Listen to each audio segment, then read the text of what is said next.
Homeless in 1926 versus homeless in 2026. What actually changed? Same word, completely different reality. Let's start with 1926. Meet a man we'll call Drifter. He doesn't have a home, but he's not sitting still either. He's moving, jumping freight trains across the country, chasing seasonal work, wheat harvest in Kansas, logging in Oregon, construction in Chicago. No resume required, no background check. You showed up, you worked, you got paid in cash, and you moved on. His rent? 10 cents a night in a flop house. Think of it like the world's grimiest hostel. 50 cots in one room, strangers on both sides, but it existed in almost every town because cheap labor needed a cheap place to sleep.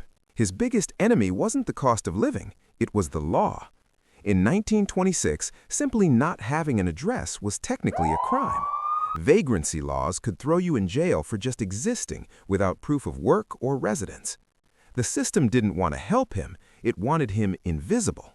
His life was brutal, but the economy needed his body. Work was always somewhere. The transaction was simple. Now fast forward 100 years. Meet Marcus, homeless in 2026. Marcus might actually have a job, part-time warehouse work, maybe a gig app on the side. He's pulling in $1,500 a month. Sounds like something until the cheapest studio apartment in his city costs $1,900, before the security deposit, before the credit check he can't pass, before the rental history he doesn't have. The math is broken, and once you fall out of housing, the wall to get back in keeps getting taller. So Marcus lives in a tent, or his car, or a shelter with a 9 p.m. curfew and no guarantee of a bed tomorrow. But here's the twist. Marcus has something Drifter couldn't have even dreamed of. A smartphone.